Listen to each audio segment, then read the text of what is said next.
श्रीमन्नारायण हर हर महादेव नमश्चंडिकाय। अभी कुछ दिन पूर्व एक प्रसंग उठा था सोशल मीडिया पर। धीरेन्द्र शास्त्री बागेश्वर धाम वाले ने हमें लक्ष्य करके कुछ बोला था, हमने भी अपने मंच से प्रत्युत्तर दिया था। उसके बाद पक्ष और विपक्ष में बहुत से लोग बातें करने लगे। क्योंकि मूर्खों की जनसंख्या अधिक है तो धीरेन्द्र शास्त्री के समर्थक अधिक थे, और चिंतनशील विवेकशील व्यक्तियों का अभाव है, निर्भय जनों का अभाव है। तो सोशल मीडिया पर जो कमेंट इत्यादि आते हैं अलग अलग प्लेटफॉर्म्स पर, उसमें हमें गाली देने वाले लोग भी अधिक थे। अभी 1 घंटे पूर्व 2 घंटे पूर्व किसी व्यक्ति ने मुझे एक संदेश भेजा। बागेश्वर धाम के धीरेन्द्र शास्त्री के ही यूट्यूब चैनल पर एक वीडियो अपलोड हुआ। उस वीडियो को हम यूट्यूब पर तो नहीं लगा रहे हैं, लेकिन फेसबुक इत्यादि पर वो वीडियो उपलब्ध रहेगा। जो लोग वो वीडियो देखना चाहते हैं वो बागेश्वर धाम के चैनल पर जाकर देख लें। किसी जिन्न का प्रकरण चल रहा था। जिन्न क्या है?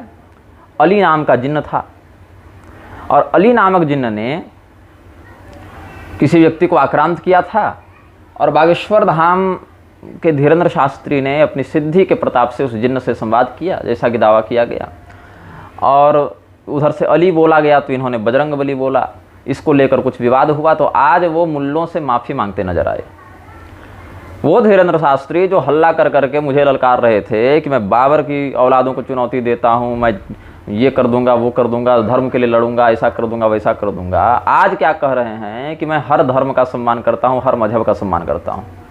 देखो, सच्ची बात ये है, मलूक पीठ वाले बड़ी सच्ची बात बताते रहते हैं, तो आज मैं भी सच्ची बात बताऊंगा। सच्ची बात ये है कि ये सब अवसरवादी हैं, इनका कोई ईमान नहीं है। ये सब पैसे के ही भक्त हैं, पैसा ही इनका सबसे बड़ा देवता है। जहाँ से प्रसिद्धि मिल जाए वही इनके लिए सबसे बड़ा देवता है। जहाँ से संकट की स्थिति हो वहाँ पर हाथ जोड़ लो, वहाँ पर शरणागत हो जाओ, माथा झुका लो। यही इन लोगों की दुर्वृत्ति है। क्या कहते हैं? मौला अली जो थे वो तो अहिंसा के पुजारी थे, और हम किसी का अपमान नहीं करते, हम तो सबका सम्मान करते हैं। लेकिन हनुमान जी तो सबका सम्मान नहीं करते थे। जो व्यक्ति सम्मान का पात्र है उसी का सम्मान करते थे। पराक्रम इत्यादि की अपेक्षा देखें या सिद्धि इत्यादि के विषय में देखें तो रावण की अपेक्षा तो विभीषण जी कम ही थे। बल में देखें, ऐश्वर्य में देखें, या अलग अलग विद्याओं की विशेषज्ञता में देखें तो विभीषण जी का सामर्थ्य रावण की तुलना में कम था, जो शास्त्रीय इतिहास उपलब्ध है। लेकिन विभीषण जी का सम्मान हनुमान जी ने किया, रावण का नहीं किया। वहाँ नहीं कहने गए हनुमान जी कि हम सब धर्म सब मजहब का सम्मान करते हैं। पहली बात, सब धर्म जैसा क्या है? कितने धर्म होते हैं? उन धर्मों की क्या परिभाषा है? और वो धर्म किसके लिए सम्माननीय है और किसके लिए नहीं है? ये लोग धर्म बचाने चले हैं। सनातन धर्म के नाम पर ये लोग अपना पूरा दुकान और व्यापार सजाए हुए हैं। इन लोगों को धर्म का शाब्दिक अर्थ नहीं मालूम, तात्पर्यार्थ नहीं मालूम, लेकिन दावा क्या करना है कि हम धर्म बचाएंगे, हम धर्म का पालन कर रहे हैं, धर्म का काम कर रहे हैं। और इनके जो भक्त हैं, इनके जो अनुयायी हैं, वो भी ऐसे क्या कहें, मंदबुद्धि हैं हमारी दृष्टि में, जिनको ये भी होश नहीं है कि क्या हो रहा है क्या नहीं हो रहा है। ऐसे भी दरबार इत्यादि में जो भीड़ आती है उसकी क्या अपेक्षा रहती है? बीमारी ठीक हो जाए, केस मुकदमा ठीक हो जाए, प्रेत बाधा दूर हो जाए, यही सब। इनके और इन जैसों के अनुयायियों में शास्त्रीयता, शास्त्रीय समझ कितनी विद्यमान है। जैसे कोई रोगी डॉक्टर के पास चला जाए तो डॉक्टरी सीख नहीं जाता, चिकित्सा शास्त्र का विशेषज्ञ नहीं हो जाता ना। ऐसे ही कोई इनके दरबार में चला जाए, भीड़ बढ़ जाए, तो उससे वो धर्म का विशेषज्ञ नहीं हो जाता। तो ये मुल्लों से माफ़ी मांगते नजर आ रहे हैं कि हमने किसी का दिल नहीं दुखाया, हमने अगर दुखाया भी होगा तो हम क्षमा चाहते हैं उसके लिए। तुम मुल्लों के द्वारा धमकाए जाने पर क्षमा मांगने लगे, और तुम निग्रहाचार्य को सिखाने आए थे कि धर्म कैसे बचाना है, और धर्म को बचाने के लिए निग्रहाचार्य को क्या करना चाहिए और कैसे संवाद करना चाहिए। बैडाल बकवृत्ति नाम वांग मात्रेणापि नार्चयेत। यहाँ मनु भगवान कह रहे हैं कि वाणी से भी धूर्तों का सत्कार नहीं करे, दुर्जनों का वाणी से भी सत्कार नहीं करे, और तुम चले हो ललकारने के लिए हमें, और मुल्लों के सामने माफ़ी मांग रहे हो। अद्भुत सिद्धि है भाई। हनुमान जी ने क्या कहा था? सत्य बोलो। यही तुमने दावा किया था ना कि हनुमान जी ने हमें सत्य बोलने के लिए सिद्धि दी है। तो सत्य क्या है? कि सभी धर्म समान हैं, और इस्लाम मजहब और ये सब क्रिश्चियन मिशनरी ये सब बहुत बढ़िया हैं। तो सम्मान तो तुम कर ही रहे हो। जब सम्मान कर रहे हो इसका अर्थ है तुम उन्हें प्रोत्साहित भी कर रहे हो, तभी तो सम्मान कर रहे हो ना। क्योंकि जिन तत्वों ने सनातन धर्मावलंबियों के सर्वैध नाश का प्रयास किया, उन लोगों के प्रति भी तुम्हारे मन में यदि सम्मान है तो या तो तुम बहुत बड़े मूर्ख हो या तो बहुत बड़े ब्रह्मज्ञानी हो। अगर ब्रह्मज्ञानी हो तो फिर हमसे तुम्हारा विरोध क्यों हो गया? पुरी शंकराचार्य जी का तुमने नाम लिया, पुरी शंकराचार्य जी से जाकर पूछना कि पुरी शंकराचार्य जी कितने धर्मों का और किस किस कारण से सम्मान करते हैं। जिनको तुम अपना आदर्श स्वीकार करते हो वो किन किन धर्मों का सम्मान करते हैं और किन किन को धर्म मानते हैं, और उनके प्रति इनकी क्या धारणाएं हैं, उन मत मतांतरों के प्रति। तुम्हारी तो ये स्थिति है कि तुम विरोध करने का साहस इसीलिए नहीं रखते क्योंकि तुम्हारा विरोध भी अवसरवादिता पर आश्रित होता है, लोगों के समर्थन और विरोध पर आश्रित होता है तुम्हारा पक्ष। लोग जिस बात का समर्थन कर रहे हो वैसा कह दो, लोग जिस बात का विरोध कर रहे हो वैसा कर दो। अच्छा, अगर तुम सभी मजहबों का सम्मान करते हो धीरेन्द्र, तो सोहेल का विरोध फिर क्यों कर रहे थे भाई? अगर योग सिखाने के नाम पर सोहेल जो कर रहा था वो गलत था, तो कैसे पता चला कि ये गलत था? कैसे पता चला कि ये अधर्म है? कैसे पता चला इस बात का विरोध होना चाहिए? हिंदू धर्मशास्त्रों के आधार पर तुमने सोचा होगा। तो हिंदू धर्मशास्त्रों के आधार पर अगर तुम ऐसा सोचते हो कि ऐसा करना गलत है, सोहेल गलत व्यक्ति है, तो सोहेल के लिए जो धर्म है, सोहेल के लिए जो मजहब है, तुम्हारी भाषा में सोहेल के लिए जो उचित है, वो तो काफिर की बेटियों के साथ सही कर रहा है अपने मजहब के अनुसार। तो उसका विरोध नहीं होना चाहिए क्योंकि वो अपने मजहब का काम कर रहा है और तुम्हारी दृष्टि में हर मजहब का सम्मान होना चाहिए। तो फिर उसके मजहब का सम्मान क्यों नहीं कर रहे हो? क्योंकि ये सब बौद्धिक दोगलापन तुम लोग फैला रहे हो। कोई धर्म नहीं तुम्हारे लिए, कोई अधर्म नहीं तुम्हारे लिए। जो अवसर ने कह दिया, जो परिस्थिति ने कह दिया, वही तुम्हारे लिए धर्म हो गया, वही तुम्हारे लिए कर्तव्य हो गया। धर्मानभिज्ञता, धर्म के विषय में जो लोग अनभिज्ञ हैं उन लोगों के ही ऊपर तुम लोगों का कारोबार चलता है। तुम चाहते नहीं कि ऐसे लोग धर्म के विषय में जानें, क्योंकि जिस दिन ऐसे लोग धर्म के विषय में जानेंगे, प्रबुद्ध होंगे, उसी दिन से तुम लोगों का बाजार समाप्त हो जाएगा। धर्म के विषय में व्यक्ति जानता नहीं है, तुम जानने देते नहीं, और स्वयं तुम भी नहीं जानते। तुम भी धर्म के विषय में निरे मूर्ख ही हो, और तुम्हारे गुरु भी उसी स्तर में आते हैं। वो तो मूर्खता के पराकाष्ठा पर बैठा हुआ है। मूर्खता, दंभ, अहंकार, लोकैषणा की पराकाष्ठा पर गिरधर मिश्र बैठा हुआ है, और वह जो प्रपंच फैला रहा है उसी को मीडिया मार्केटिंग के माध्यम से तुम लोग फैला रहे हो। जो व्यक्ति धर्म के विषय में नितांत अनभिज्ञ है, उस व्यक्ति की भावनाओं का दोहन करके तुम प्रसिद्ध होते हो, और उस प्रसिद्धि का लाभ उठाकर तुम और भी अधर्मी जनों के अधर्म को ढकते हुए, कथित संप्रदायाचार्यों के अधर्म को ढकते हुए उनके ही अधर्म वृद्धि का निमित्त बन रहे हो। हिंदुओं की तो वह स्थिति हो गई है कि 10 तरह की बातें फेसबुक पर, यूट्यूब पर, व्हाट्सएप पर प्रचारित करेंगे। गीता में लिखा है कि अमीरी गरीबी का ये है, गीता में लिखा है कि संस्कार माता पिता गुरु से लो, बाकी चीज़ सिखाने के लिए तो दुनिया बैठी हुई है। गीता में लिखा है कि पापी को उसका पाप मारता है। गीता में लिखा है कि तू कमज़ोर नहीं, तेरा समय कमज़ोर है। किस गीता में किस स्थान पर यह लिखा है ये नहीं बताते, लेकिन गीता के नाम पर सारा प्रपंच लोग फैला रहे हैं। ये तो हिंदू धर्म की बात हो गई, जो हिंदू धर्म के अनुयायियों की मूर्खता का परिचायक है कि गीता के नाम पर 75 तरह की बातें घूम रही हैं। ऐसे मूर्ख हिंदू क्या समझ पाएंगे हम जैसे लोगों के शास्त्रीय वचनों को? क्या समझ पाएंगे कि हम क्या कहना चाह रहे हैं, क्या दिखाना चाह रहे हैं, किस बात से उसको सतर्क करना चाह रहे हैं? किसी व्यक्ति को मूर्ख बनाना बड़ा सरल है धीरेन्द्र, लेकिन जो व्यक्ति मूर्ख बन चुका उसको ये समझाना कि भैया तुम मूर्ख बन रहे हो, तुम यहाँ से निकलो, ये कार्य बड़ा कठिन होता है। सरल कार्य तुम कर रहे हो, कठिन कार्य हम कर रहे हैं। उसके बाद तुम्हारे चेले उठकर खड़े हुए कोई थंबनेल बना रहा है कि जिसमें मेरा फोटो लगाकर लिख दिया कि मैं नहीं मानता बागेश्वर धाम के पास कोई सिद्धि है, और एक कोई खड़ा होकर कह रहा है कि निग्रहाचार्य को मैं सुधरने का परामर्श देता हूँ। ये सब गुमटी छाप गुटकाबाज हमें सिखाने चले कि धर्म का कैसे संरक्षण होना चाहिए और धर्मशास्त्रों की क्या मर्यादा है। एक व्यक्ति कह रहा है कि तुम प्रेमानंद की बराबरी नहीं कर सकते। बिल्कुल नहीं कर सकते, हमारे अंदर इतनी नीचता नहीं आ सकती है भाई। हम एक जन्म क्या, हम 7 जन्म में प्रेमानंद और मुरारी और रामदेव की बराबरी नहीं कर सकते, क्योंकि हमारे इतने बुरे दिन नहीं आए हैं कि हमारी बुद्धि इतनी भ्रष्ट हो जाए, हम इतनी नीच मानसिकता से युक्त हो जाएं कि श्री ठाकुर जी को भोग लगाने के लिए रजस्वला को अनुमति दे दें। तुम कौन होते हो जी अनुमति देने वाले? तुम धर्मशास्त्रों के विरुद्ध जाकर उन्हीं धर्मशास्त्र स्वरूप भगवान का तिरस्कार करते हो और स्वयं को भक्त बताते हो। स्वयं को संत बताते हो, स्वयं को भगवत प्राप्त बताते हो। ग्रहण की जो मर्यादा है उसका पालन करने का आदेश भगवान देते हैं शास्त्रानुसार, और तुम उसी भगवत आज्ञा का निषेध करते हो, और तुम्हारा विरोध करने पर हमें कहा जाता है कि तुम नाम अपराध कर रहे हो, संत अपराध कर रहे हो। मैं संत की निंदा नहीं करता, मैं इन नालायकों की निंदा करता हूं जिन्हें तुम संत मान बैठे हो। सारे के सारे नालायक दंडनीय हैं, जिन्हें तुम संत मानते हो वो सब संत नहीं हैं। संत के वेश को धारण करने वाले सारे पैसे के गुलाम हैं। ये धर्म जगत की वेश्याएं हैं, जिनको जितना पैसा मिलता है उतना वो काम करता है। इनके हृदय में धर्म का ध विद्यमान नहीं है, इनके हृदय में ज्ञान का ज्ञ विद्यमान नहीं है, इनके हृदय में भक्ति का भ विद्यमान नहीं है। नामापराध हमें सिखाते हो। शास्त्रों में जो 10 विध नामापराध वर्णित हैं, वहां पर यह भी वर्णित किया गया है कि भगवान विष्णु भगवान शिव में भेद मत देखो, अन्यथा वह भी एक नामापराध है। शास्त्रीय मर्यादा के विधि निषेध का अतिक्रमण मत करो, वो भी एक नामापराध है। वो तुम्हें नहीं दिखता है। भगवान के नाम के भरोसे रहने वाला व्यक्ति यदि भगवान के नाम की आड़ में शास्त्रीय कर्तव्य का विरोध करता है तो वह व्यक्ति भी नामापराध का दोषी होता है, भागी होता है। यह चिंतन नहीं बन पाता तुम लोगों का।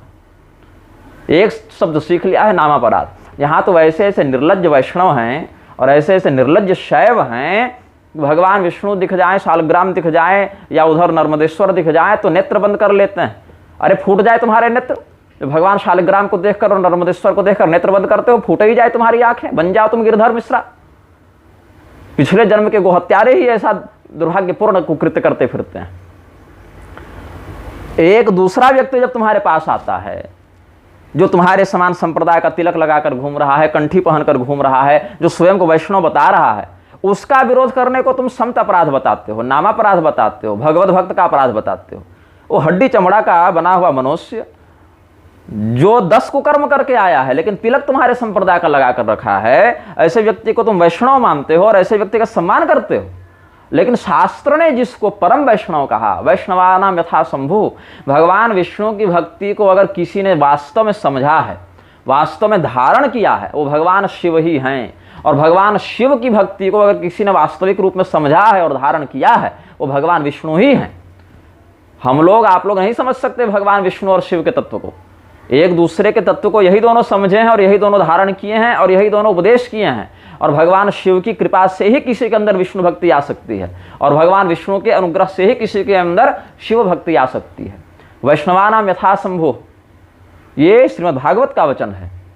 और महाभागवत इत्यादि में शिव भक्तों में सर्वश्रेष्ठ भक्त भगवान विष्णु को बताया गया है। एक नालायक को, निर्लज्ज को केवल वेश मात्र से संत देखकर, वैष्णव देखकर तुम गले से लगाते हो, सम्मान करते हो, और जो शास्त्र सिद्ध सर्वोत्तम वैष्णव हैं उनके प्रति तुम्हारे मन में दुर्भावना है। अरे तुम्हारे मन में तो भगवान शिव को देखकर आह्लाद होना चाहिए, उत्कंठा होनी चाहिए, सम्मान से रोमावली पुलकित तो होनी चाहिए कि हमको सर्वोच्च वैष्णव का दर्शन हुआ।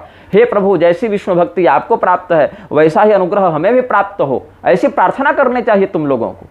अपने गुरु जी का पैर धोते हो, गुरु भाई का सम्मान करते हो, फूल माला टीका चंदन आरती मंगल सब करते हो, क्योंकि ये वैष्णव हैं। और शास्त्र सिद्ध जो सर्वोत्तम वैष्णव हैं उनकी ओर देखकर नेत्र बंद कर लेते हो, कान बंद कर लेते हो। अरे दंभ वैष्णवों, निर्लज्जों, भगवान विष्णु का सुदर्शन चक्र ऐसे ही दंभ वैष्णवों का संहार करने के लिए सर्वप्रथम अग्रसर होता है।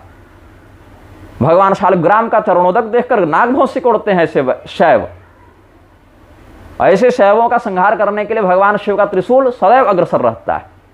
हमारी मानसिकता इतनी नीच नहीं हो सकती कि हम रजस्वला अवस्था वाली महिला को कह दे कि तुम भोग लगाओ।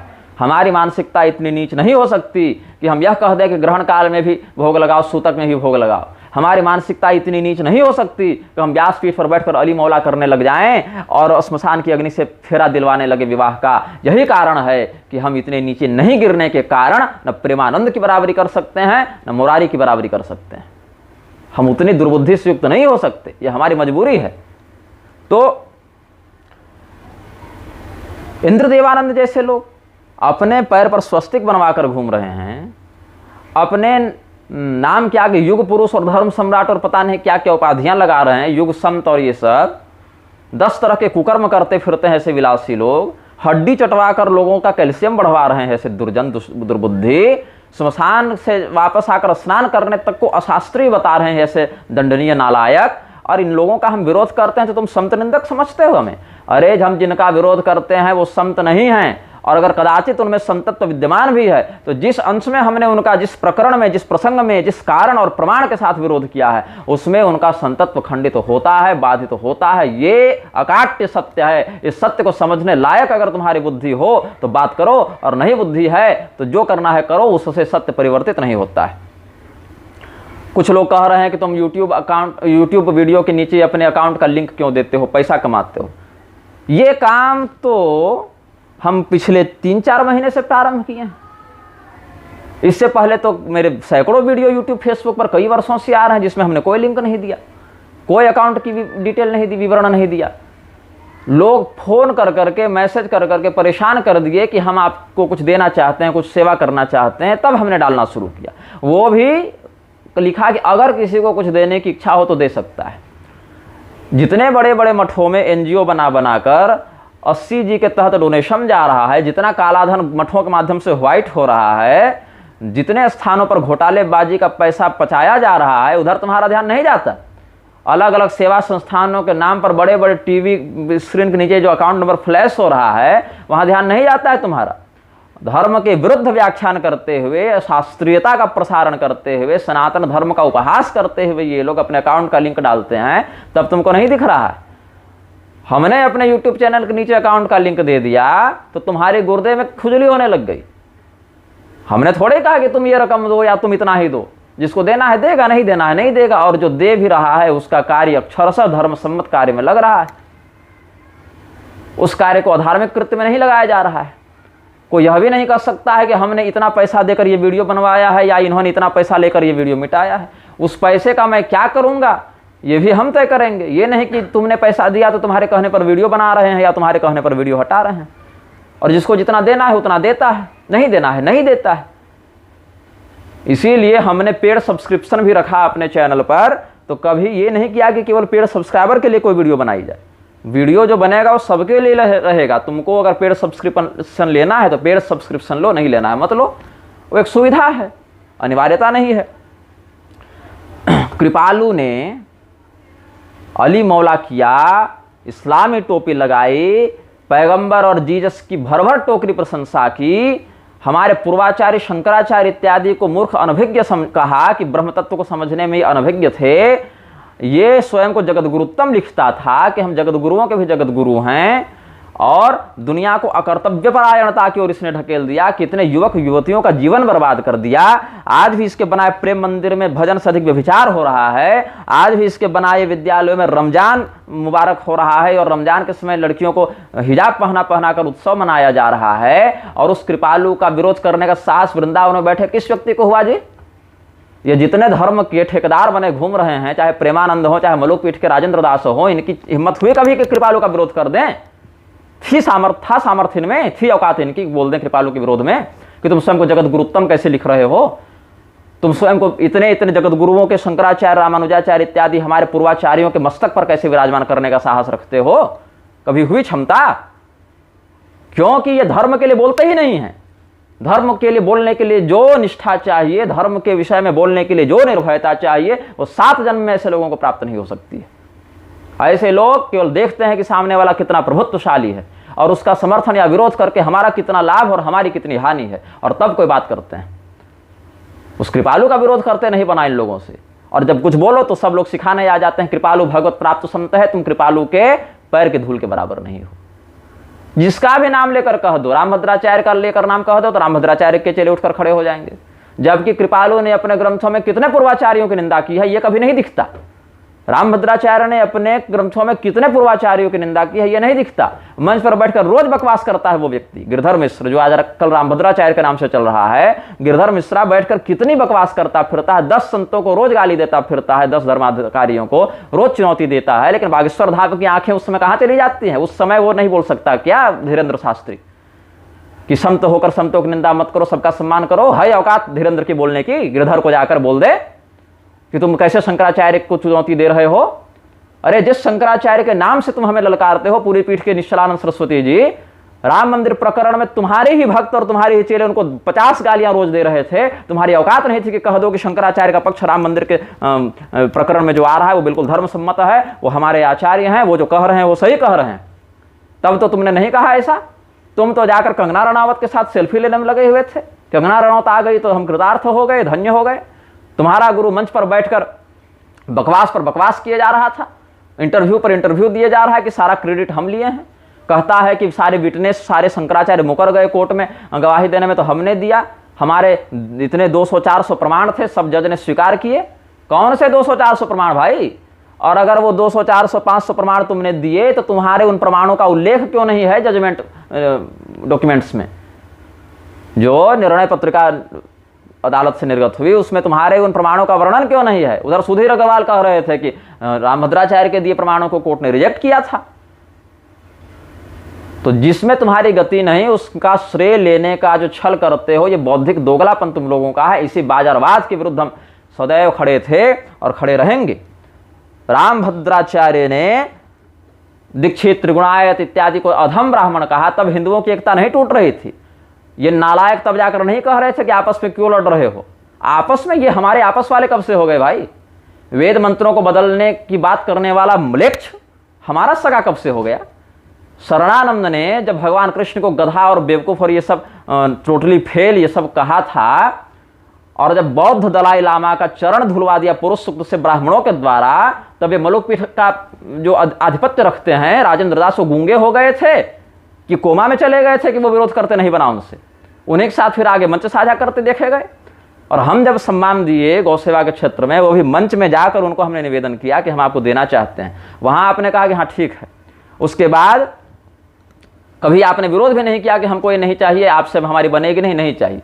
जब हमने भेज दिया सम्मान, तो जो सम्मान लेकर गए हमारी ओर से उनको आपने कह दिया कि पहले कहो कि सबके खिलाफ बोलना बंद करें। अब होते कौन है हमें ऐसा निर्देश देने वाले कि सबके खिलाफ बोलना बंद करें? और सबके खिलाफ इस शब्द का क्या अर्थ है? सबके खिलाफ हमने कब कहा? किसके खिलाफ कहा? किसके विरुद्ध कहा? अधर्म के विरुद्ध कहा ना। और इसीलिए कहा क्योंकि आप जैसे लोग प्रमादी हो गए हैं, आप जैसे व्यासपीठ पर बैठे हुए लोग आलसी हो गए हैं, आप जैसे लोग कर्तव्य विमुख हो गए हैं, तब हम बोल रहे हैं। आप अगर अपना काम ठीक से कर रहे होते तो हमें कोई आवश्यकता नहीं थी इतने शत्रु खड़ा करने की। सारी व्यवस्था सुदृढ़ चल रही थी। व्यवस्था सुदृढ़ नहीं चल रही है, इसीलिए हम बोलते हैं। मुरारी स्मशान की अग्नि से, चिता की अग्नि से फेरा दिलवा रहा है। इसको आप धर्म मानते हैं कि अधर्म मानते हैं? अपने अंतःकरण को साक्षी मानकर, प्रमाण अंतःकरण प्रवृत्तयः साक्षी मानकर बताएं कि इस कृत्य को आप धर्म मानते हैं कि अधर्म मानते हैं? मानस गणिका के नाम से चला है ना एक कार्यक्रम, किन्नरों के बीच, गणिकाओं के बीच जो कथा कर रहा है मुरारी, स्वयं अनधिकारी होकर भी कर रहा है। राम कथा सुनने में सभी अधिकारी हैं, चलो ठीक है, लेकिन उनके मध्य जाकर उस कृत्य का प्रोत्साहन करने की भावना से, उस कृत्य को वर्णीय दिखाने की भावना से जो पाखंड फैलाया जा रहा है इसके द्वारा, तो मुरारी के व्यासपीठ पर बैठने को आप उचित मानते हैं कि अनुचित मानते हैं? व्यासपीठ पर बैठने का अधिकारी कौन है इस विषय में आप जानते हैं, या मैं आपको सिखाऊं कि क्या होता है व्यासपीठ का अधिकारित्व? अगर नहीं जानते हैं तो मैंने बहुत से वक्तव्य इसमें दिए हैं, सुन लीजिए और कुछ ज्ञान प्राप्त कर लीजिए। और अगर पहले से जानते हैं तो बताइए कि मुरारी व्यासपीठ पर बैठने का अधिकार रखता है कि नहीं रखता है? चिता की अग्नि से विवाह संस्कार संपादित कराना धर्म है कि अधर्म है, पाखंड है, क्या है? अगर वो अधर्म है, पाखंड है, तो आपने उसका विरोध क्यों नहीं किया? मंच से आपने उस कृत्य का विरोध किया लेकिन नाम नहीं लिया, क्योंकि नाम लेने से टारगेट बन जाता है व्यक्ति। नाम क्यों नहीं लिया? क्योंकि हम संत की निंदा नहीं करते। ऐसा नालायक, ऐसा निर्लज्ज जो संस्कार विकृत करने के लिए तैयार हो गया है, वह वैदिक विवाह संस्कार जिसमें प्रजापति को साक्षी मानकर दो कुलों को संयुक्त किया जाता है, जिसके बाद लोक परलोक में स्थित पितर जो है उस पर पिंडदान आदि का भाग स्वीकार करने लग जाते हैं आगे होने वाले वंश से, पूरा खानदान उसका चौपट हो रहा है। तो ऐसा व्यक्ति जो अधर्म का प्रश्रय दाता है वो आपके लिए संत है कि असंत है? अगर वो संत है तो हमारे अंदर क्या कांटे लगे हैं? जो अशास्त्रीय कार्य करने के बाद भी आपके लिए संत बन गया, तो हमने तो शास्त्रीय कार्य किया नहीं ऐसा कुछ, तो हमारे अंदर क्यों संतत्व नहीं दिखता आप लोगों को? और अगर उसको आप संत नहीं मानते हैं तो उसके विरोध से आपको क्या समस्या हो रही है कि सबका विरोध करना बंद कर दें? पहले ऐसा कहो। हम अधर्म का विरोध करने के लिए आचार्य पीठ पर विद्यमान है। आप लोगों के समान गलबहियां और चापलूसी करना हमारे संस्कार में नहीं है। आप लोग जो चापलूसी करते आ रहे हैं एक दूसरे की, कमरे में अलग बात, मंच पर अलग बात, मिलने पर अलग बात, ये दोगलापन हमसे नहीं होगा। अच्छा लगे अच्छी बात, बुरा लगे और अच्छी बात, बुरी लगेगी बात शायद किसी समय चिंतन करेंगे तो सुधार करेंगे, इसीलिए बोलता हूं। उधर प्रभुपाद जिसने वैष्णव भक्ति योग के नाम पर इस्लाम और ईसाईयत की इतनी प्रशंसा की, जो और जिसके अनुयायी ईसा मसीह को भगवान कृष्ण का स्वरूप बताते फिर रहे हैं। शास्त्र में हरिहर अभेद सिद्ध है, शास्त्र में भगवान विष्णु का भगवान शिव का अभेद सिद्ध है, भगवान शिव का भगवान राम का अभेद सिद्ध है, लेकिन उन वाक्यों को ये नालायक अप्रमाण बताएंगे और स्वयं से कल्पना करके प्रभुपाद ने ईसा मसीह को भगवान कृष्ण के साथ साम्य बता दिया। और उस प्रभुपाद की आप व्यासपीठ से प्रशंसा करते हैं, लज्जा नहीं आती आपको? निर्लज्जता इतनी हावी हो गई आप लोगों के ऊपर। पहले श्वेत वस्त्र धारण करते थे, बाद में भगवा धारण करने लगे, कहे कि हम जगतगुरु हो गए, जगतगुरु भगवा धारण कर सकता है। किस शास्त्र का विधिवाक्य यह प्रमाणित करता है कि जो जगतगुरु बन गया वो भगवा वस्त्र धारण कर सकता है? जगत गुरुत्व की अर्हता क्या निश्चित की है शास्त्र ने? यदि प्रस्थानत्रयी भाष्यकार व्यक्ति जगतगुरु है तो आप किस अधिकार से जगतगुरु लगाते हैं? रामभद्राचार्य की बात अगर माने कि प्रस्थानत्रयी भाष्यकार जगतगुरु होता है तो ये परिभाषा भी शास्त्र में वर्णित तो यद्यपि नहीं है उस प्रकार से अक्षरशः, लेकिन यदि मान लें दुर्जन तोष के लिए तो आप तो जगतगुरु नहीं है फिर। और अगर यह मान लें कि विश्व धर्मोत्तर पुराण के आधार पर जो शासन तंत्र को धर्म का उपदेश करे, ऐसे तो कोई शासन चल नहीं रहा, ये तो कब्जाधारी बैठे हैं, फिर भी जो अधिकृत जनों को या जो जिनके हाथ में सत्ता है, जो अभी उस प्रकार का व्यवहार कर रहे हैं, उनको जो धर्म के प्रति लगाए चाहे जैसे संभव हो, वो जगतगुरु होता है। तो वैसा काम तो तुम लोग कर नहीं रहे हो, तो किस बात के जगतगुरु? एक जगतगुरु वो वाराणसी में बना घूम रहा है, संतोष दास, मुरारी की चापलूसी कर करके जगतगुरु बन गया है। वो कोई साई माछी सुनने में आया हो, वो भी जगतगुरु बन गई, कोई विदेशन, ये भी जगतगुरु बन गया। लेकिन ये निर्लज तब मठ से बाहर नहीं निकला जब मठ के ही सामने भगवान के मंदिर तोड़े जा रहे थे सरकार के द्वारा, तब ये नालायक नहीं निकला बाहर। आज जगतगुरु बना घूम रहा है निर्लज। तमाम तरह के धर्माधिकारियों के चेले या अधर्माधिकारियों के कहें तो चेले जो कुकर्म करते हैं, व्यभिचार करते हैं, डकैती करते हैं, अपहरण करते हैं, एक्सटॉर्शन करते हैं, ये सारे कुकर्मों को पॉलिटिकल इंटरफेरेंस से ढकता है और पीड़ितों पर अत्याचार करने वाला संतोष दास आज जगतगुरु बन गया है मुरारी के अनुग्रह से, और तुम लोगों ने इसको मान्यता दे रखी है। गुंडों के साथ उठते बैठते और स्वयं को साधु कहते हो, संत कहते हो। हमारे द्वारा दिए गए सम्मान से आपको आपत्ति हो गई। जो रामदेव पुराणों की निंदा करता, पुराण की कमाई खाते हैं राजेंद्र दास के नहीं खाते हैं? भागवत कथा के नाम पर चल रहे हैं कि नहीं चल रहे हैं? पुराणों की निंदा करने वाले, जिसका मुख देखना पाप है, जिसको प्रथम कोटि का दंड मिलना चाहिए, ऐसा उत्तम साहस का दंड जिसे मिलना चाहिए, ऐसा दंडनीय अपराधी, धर्म की दृष्टि में बद्ध कोटि का जो अपराधी है, ऐसा पुराण विद्वेषक वर्णाश्रम विरोधी रामदेव के साथ मंच साझा करके नाक कान दबाते राजेंद्र दास को शर्म नहीं आ रही है?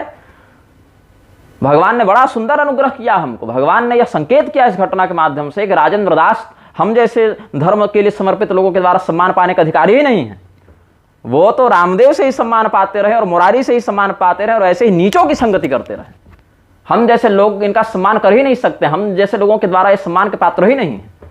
जिस व्यक्ति ने सन्यासी और सन्यासिनी बनाने की वैकेंसी निकाल डाली हो, जो व्यक्ति पुराणों को भर भर टोकरी गाली देता हो, स्वयं को कर्मणा ब्राह्मण घोषित करके घूम रहा है, ऐसे नालायक के साथ मंच साझा करते, गलबहियां करते हुए, ऐसे नालायक को प्रश्रय देते हुए, ऐसे नालायक के सामने शरणागत होते हुए, मुरारी के सामने दंडवत करते हुए राजेंद्र दास को शर्म नहीं आ रही है? ऐसे नालायक के सामने हाथ जोड़ते हुए उनको संत दिख जा रहा है अंदर में कि इन्हें मुरारी के अंदर भगवान है, संत है वो। अगर वेश मात्र से संत मानते हो तो हमारे वेश में क्या बुराई है? वेश मात्र से अगर इनका संतत्व सिद्ध हो जा रहा है, इसीलिए आप लोग शरणागत हो जाते हैं, तो हमारे वेश में क्या बुराई है? और अगर लक्षण से संत का परीक्षण होता है तो हम देखते हैं आप लोग का संतत्व कितने पानी में है। आइए लक्षण पर चर्चा करें। फिर लक्षण पर कौन कितने संतत्व में है, इस पर हम चिंतन करते हैं। यहां पर तो शास्त्रीय परंपरा को बदलने का कुचक्र किया जा रहा है। इन लोग के मुंह से विरोध छोड़ो खांसी तक नहीं निकलती ऐसे प्रसंगों में। मणिकर्णिका घाट पर 5-10 साल पहले जो श्मशान होली के नाम से बकवास किया जा रहा है, जिसको वाराणसी की परंपरा बताया जा रहा है, जो शास्त्र सिद्ध परंपरा है, शास्त्र सिद्ध मंदिर है, उनको तोड़े जा रहे हैं और नई नई मनमानियों को परंपरा के नाम पर स्थापित किए जा रहे हैं। जो शाश्वमेध की आरती को अब सुन रहे हैं कि मणिकर्णिका पर स्थानांतरित करने वाले हैं ये लोग। जो शास्त्रीय परंपरा है शवदाह की, उसके स्थान पर विद्युत शवदाह ला रहे हैं कि प्रदूषण रुकेगा। प्रदूषण रोकना है तो पर्यावरण को बढ़ाओ भाई, वन को बढ़ाओ, वन को संरक्षित करो, नदियों को साफ रखो, नदियों में प्रदूषण करना बंद करो। नदी में पुष्प डालने पर, हड्डी डालने पर नदी प्रदूषित हो रही है नालायकों के लिए, और फैक्ट्रियों से नदी प्रदूषित नहीं हो रही है। वहां पर टूरिस्ट को बढ़ावा देने के लिए अड्डेबाजी और नशेबाजी का अड्डा बना दिया है गंगा घाट को इन लोगों ने। तीर्थों पर कब्जा करके मंदिरों को इन्होंने व्यभिचार का अड्डा बना दिया है। नशेबाजी और व्यभिचार में पूरी काशी को गिरफ्त कर रखा है इन लोगों ने।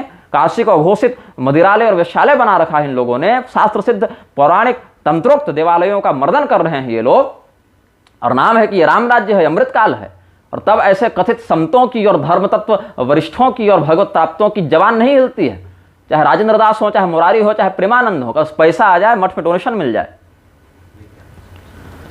अब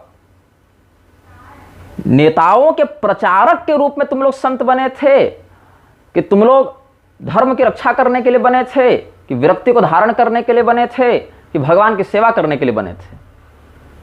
भगवान की सेवा करने के लिए संत का वेश धारण किया था कि इस पार्टी को वोट दो, उस पार्टी को मत दो, ये सब करने के लिए बने थे?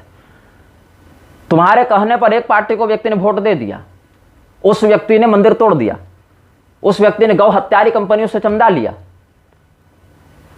दोषी कौन? तुम कहो ना कि हम नेताओं के चापलूस हैं, नेताओं के चमचे हैं, नेताओं के चाटुकार हैं, हमारे लिए सबसे बड़ा धर्म है नेताजी के तलवे चाटना। बोलो ना, क्यों कर तो वही रहे हो। तो सत्य बोलने से भय कैसा तुम्हें भाई? रामभद्राचार्य ने जब उत्तरकांड को नकली कहा तो मुरारी राजेंद्र दास जानते थे कि नहीं जानते थे कि उत्तरकांड प्रामाणिक है, प्रक्षिप्त है? जब गोपी वस्त्रापहार की बात पर उन्होंने कहा कि अप्रामाणिक है, इसमें यह अर्थ नहीं, तो राजेंद्र दास जानते थे कि नहीं जानते थे कि वो कथा वास्तविक है कि गलत है? जब कहा वेद मंत्रों को बदलने का समय आ गया है, तो राजेंद्र दास जानते थे कि नहीं जानते थे कि वेद मंत्रों को नहीं बदला जा सकता, ये अपौरुषेय अपरिवर्तनीय होते हैं? तब क्यों विरोध नहीं किया? क्या वेद मंत्रों की बात बदलने की बात करने वाला व्यक्ति, क्या धर्मशास्त्रों को अप्रामाणिक और प्रक्षिप्त बोलने वाला व्यक्ति संत होता है? अगर वही संत होता है तो धर्मशास्त्रों के अनुरूप चलने वाला क्या होता है? गुंडा होता है, डकैत होता है। तब राजेंद्र दास ने विरोध क्यों नहीं किया था? गले मिलते रहे, सार्वभौम वैष्णव जगत गुरु बना दिया। हम जगत गुरु, तुम सार्वभौम वैष्णव जगत गुरु, दोनों की रोजी रोटी चलती रहे। ये गिरोह चल रहा है संतों के नाम से, ये बहुत बड़ा पाखंडी गिरोह है इन लोगों का। इसमें पढ़े लिखे लोग भी हैं, इसमें अनपढ़ लोग भी हैं, इसमें जो धर्म को जानते हैं वो भी हैं और जो नहीं जानते हैं वो भी हैं। जो नहीं जानते हैं उनके ऊपर नेताओं का वरदहस्त है और उनके प्रभुत्व के नीचे ये धर्मज्ञ, कथित धर्मज्ञ लोग दबे हुए हैं, जानबूझकर चुप रहते हैं। ये तो और अधिक दंड के पात्र हैं, और अधिक गर्हित और निंदनीय कृत्य है इन लोगों का। कुल धर्म का नाश करने के लिए जो सरकार, जो लोकतंत्र पूरा तैयार हो गया है, अंतरजातीय विवाह करोगे तो इतना डोनेशन सरकार देगी, इतना प्रोत्साहन राशि देगी। वर्णाश्रम का विरोध करके वर्ण संकरता का प्रसारण करने वाले जो नीति निर्धारक बन गए हैं, उनके विरुद्ध बोलने की औकात है तुम्हारी? तुम्हारा सामर्थ्य है ऐसे लोगों के विरुद्ध बोलने का? यहां शास्त्र आदेश देते हैं कि वर्ण संकरता से समाज को बचाने के लिए शस्त्र धारण करके प्रयत्न पूर्वक उसका निग्रह करना चाहिए। यह धर्मादेश है, और ये नहीं हो पा रहा है तुमसे, तो वाणी मात्र से कम करो उसका विरोध। यहां तो उल्टा हो रहा है। हम किसी का विरोध नहीं करते भाई, चाहे वो धर्म करे चाहे वो अधर्म करे, हम सबका सम्मान करते हैं। बस निग्रहाचार्य का सम्मान नहीं कर सकते क्योंकि वो पोल खोल देता है। तब क्या कह देंगे कि निग्रहाचार्य केवल भगवान है, या फिर निग्रह करने का काम केवल भगवान का है, वही करे तो बढ़िया है, क्योंकि भगवान इतनी पोल खोलने तुरंत आएंगे नहीं, वो वैल्यू ही नहीं देते इन लोगों को, उनको मतलब ही नहीं है। उसके लिए यमराज को बैठा रखा है उन्होंने चमड़ी छीलने के लिए इन लोगों की। भगवान के तिलक, भगवान की माला, भगवान के नाम की आड़ में ये सब जो अधर्म हो रहा है, ये नाम अपराध नहीं है, ये संत का अपराध नहीं है। ये शास्त्रोक्त जो परिभाषा है, मत्स्य पुराण में, गरुड़ पुराण में, ब्रह्मांड पुराण इत्यादि में जो संत की, साधु की परिभाषा है, क्या लक्षणों पर वो घटित हो रहा है इन लोगों के लिए। हमें कमेंट में लोग कहते हैं कि तुम हिंदू एकता तोड़ रहे हो, आपस में लड़ रहे हो। आपस में हम नहीं लड़ रहे, मेरा स्पष्ट पक्ष है, धर्म और अधर्म दो ही। धर्म के पक्ष में शास्त्रोचित वर्णाश्रम व्यवस्था को मानने वाले सनातनी हिंदू आते हैं, और अधर्म के पक्ष में मुसलमान, ईसाई, बौद्ध, जैन, शास्त्रों की अवहेलना करने वाले हिंदू, पार्टीवादी हिंदू, नेताओं के चापलूस हिंदू, ये सब आते हैं एक पक्ष में। वो हमारा सगा नहीं है, हमारा सगा केवल धर्मशास्त्र के अनुसार चलने वाला व्यक्ति है। हम आपस में नहीं लड़ रहे, धर्म के पक्ष से अधर्म के विरुद्ध लड़ रहे हैं। चाहे वो अधर्म खतना करा के आ रहा है, चाहे वो तिलक लगा के आ रहा है, चाहे वो राम राम बोलते आ रहा है, चाहे अल्लाह अकबर बोलते आ रहा है, उससे हमको कोई मतलब नहीं है। अगर उसके हृदय में सनातन धर्म के शास्त्र सम्मत विधि से निष्ठा नहीं है, अवसरवादी हिंदू हमारा सगा नहीं होता है। जिन नालायकों को 2014 से पहले स्वयं को हिंदू बोलने में शर्म आती थी, नेताओं के बाद जिनका हिंदू तो जगह है, वो भी नेताओं के अनुशासन के अनुसार चलते हुए जगह है, वो कब से हमारे सगे हो गए। पुरी के शंकराचार्य जी ने एक बयान दिया था अभी कि 1 लाख हिंदुओं को तो मैं काटूंगा। ऐसे हिंदू वध्य हैं, कल की भगवान जब आएंगे ना तो ऐसे ही हिंदुओं का वध करेंगे वो सबसे पहले। ये सब केवल राजनीति से प्रेरित होकर रिलीजन लिखने के लिए फार्म में हिंदू हैं, ये सब वास्तव में हिंदू है ही नहीं। ये सब तो नास्तिक हैं जो हिंदू के रूप में प्रवेश करके घुसपैठिए हैं। ये सब लोग कहते हैं तुम प्रसिद्धि पाने के लिए सब कहते हो, एक दूसरे की निंदा मत करो। ये सारे संत कथित एक दूसरे की निंदा करते रहते हैं। तुम कभी कमरे में जाकर इनकी बातें सुनो, मैं सामने बोल देता हूं, ये सब कमरे में। रामानंद संप्रदाय के यहां पर चले जाओ, लगभग साधु महात्मा रामानुज वालों की निंदा करते दिख जाएंगे। रामानुज वालों के यहां चला जाओ, रामानंद की निंदा करते दिख जाएंगे। इन दोनों के यहां चले जाओ, स्मार्तों की और शंकराचार्यों की निंदा करते दिख जाएंगे। शंकराचार्यों के यहां चले जाओ, इधर वालों की निंदा करते दिख जाएंगे, एक दूसरे की पीठ की निंदा करते दिख जाएंगे, सार्वजनिक रूप से बयान देते दिख जाते हैं, कमेंट करते दिख जाते हैं इनके अनुयायी और ये सब। लेकिन गाली हमको पड़ेगी क्योंकि हम नाम लेकर बोल देते हैं, इनकी पोल खोल देते हैं। सारे लोग एक दूसरे की निंदा करने में लगे हैं, लिखित रूप से ग्रंथ लिख लिख कर इन लोगों ने एक दूसरे की निंदा की है। एक दूसरे को नीचा दिखाने के लिए कोई कसर नहीं छोड़ा इन लोगों ने। और उसमें उद्देश्य ये नहीं कि हम संप्रदायुक्त सिद्धांत की स्थापना करें, उद्देश्य केवल एक दूसरे की भर्त्सना करना और नीचा दिखाना ही रहा इन लोगों का, अधिकांश लोगों का। जो शास्त्र सम्मत शास्त्रार्थ परंपरा से किए हैं उनकी बात मैं नहीं करता, वो तो मर्यादा ही है, वो तो करना है, वो तो कर्तव्य है आचार्य का। लेकिन कमरे में एक दूसरे को, व्हाट्सएप पर एक दूसरे को, फोन पर एक दूसरे को भर्त्सना करते रहना और मंच पर गले मिलते रहना, ये बहुत बड़ा षड्यंत्र है, ये गिरोह है इन लोगों का। गोविंदानंद को अभी नहीं दिख रहा है कि प्रज्ञानानंद का अभिषेक कर दिया गया है द्वारिका पीठ और ज्योतिष पीठ के शंकराचार्य के रूप में, तब गोविंदानंद सरस्वती को नहीं दिख रहा है। प्रज्ञानानंद का जो अभिषेक हुआ, प्रज्ञानानंद क्या पढ़ा है, क्या जानता है, किस संन्यास धर्म के आधार पर वो अधिकृत हुआ शंकराचार्य बनने के लिए। एनजीओ बना बना के 10-10 शंकराचार्य एक एक पीठ में घूम रहे हैं, इनका विरोध करते बना कभी इन कथित संतों से।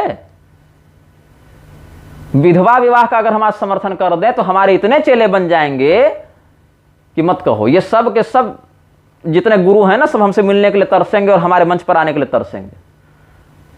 90% हिंदू फुल पैंट पहन के खड़े खड़े मूतेगा, विधवा विवाह का समर्थन करेगा क्योंकि यौन तृप्ति दिखाने के लिए उसको कोई एक सरल मार्ग चाहिए।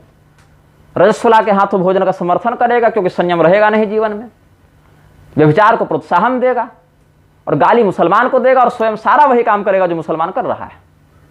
हम मुसलमान और ईसाई का विरोध नहीं करते, हम अधर्म का विरोध करते हैं। उसमें चाहे मुसलमान हो, चाहे बौद्ध हो, चाहे ईसाई हो, चाहे जैन हो, चाहे ओशो हो, चाहे आर्य समाज हो, चाहे ब्रह्मा कुमारी हो, चाहे करौली सरकार हो, चाहे और जितने तरह के पाखंडी हैं ये सब हो, चाहे शास्त्र के विरुद्ध जाने वाले मनमोजी हिंदू हो। मेरे लिए एक पक्ष स्पष्ट है, अधर्म, और दूसरा पक्ष श्रुति स्मृति पुराण आगम सम्मत धर्म। इसके अतिरिक्त हम उसकी ब्रांडिंग देख देख कर, नाम लेकर विरोध नहीं करते। बागेश्वर धाम वाला धीरेन्द्र शास्त्री मुसलमान का विरोध कर रहा है क्या? शेख के साथ बैठा हुआ नहीं था वो? शेख के साथ उसका उठना बैठना नहीं है। विदेश क्यों जाते रहते हैं ये लोग? किसकी संगति करने जाते रहते हैं? क्या एजेंटी चल रही है वहां अपने मालिकों की, इन लोगों की? भाई बारंबार विदेश जाकर वहां से क्या ये सब प्राप्त करते रहते हैं? हम तो नहीं गए ना, लेकिन ये लोग तो आते जाते रहते हैं। और क्या करने जाते हैं तुम देखने भी नहीं गए हो। और अगर कोई विरोध कर दे तो तुरंत माफी भी मांग लेते हैं कि हम किसी का दिल नहीं दुखाना चाहते, हम मुसलमानों का भी दिल नहीं दुखाना चाहते। और घर वापसी का नाटक करके ये लोग वही म्लेच्छों को हिंदू धर्म में सम्मिलित कर रहे हैं और हमारी बहु बेटियों के लिए एक नया संकट खड़ा कर रहे हैं। और स्वयं दिखाते हो कि हम अपने घर के महिलाओं को सुरक्षित कर रहे हैं। अगर घर के महिलाओं को सुरक्षित करना है तो उनको वर्णाश्रमोचित व्यवस्था के अंतर्गत नारी धर्म की शिक्षा दो।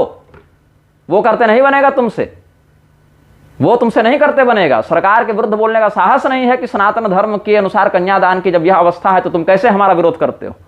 तब बुरा नहीं लगता है सनातन धर्मावलंबियों को? तब माफी नहीं मांगते हो, क्षमा नहीं मांगते हो? अनिरुद्धाचार्य ने कुछ दिन पूर्व एक बयान दिया था बागेश्वर धाम के विषय में पूछे जाने पर किसी साक्षात्कार में कि वो तो कचड़ा है। अनिरुद्धाचार्य ने ही बयान दिया था। आज वही अनिरुद्ध घूमता फिर रहा है धीरेन्द्र के आगे पीछे, और उसी का फोटो साथ में अटैच करके लोग कह रहे हैं कि हीरो हीरोइन के फोटो को तो बहुत लाइक करते हो, हमें कितने लोग लाइक करते हैं। ये सब नाटकबाजी चल रही है सोशल मीडिया पर। क्या है कि पैसा सबसे बड़ा देवता है इन लोगों के लिए। जिसके पास पैसा है वो चाहे कितना भी बड़ा कुकर्मी हो, वो सबसे सही व्यक्ति होता है।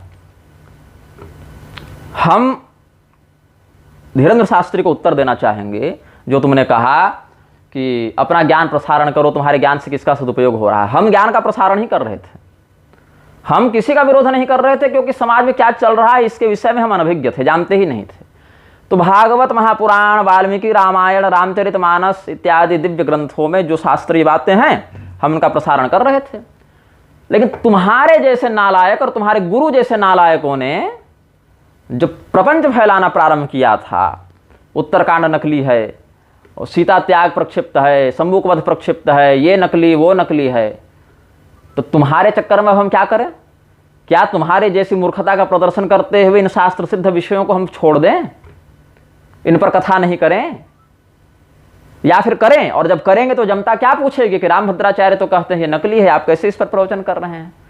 तो फिर हमको बताना पड़ेगा कि तुम्हारा गुरु बैल है, अनपढ़ है, ज्ञानपीठ मिला होगा उसकी पीठ पर, लेकिन गुलजार के साथ मिला था, सड़क छाप शायर के साथ, जिसको सम्मान मिलने पर जो गर्व का अनुभव करे, ऐसा निर्लज कितना सम्मान नहीं हो सकता है भाई।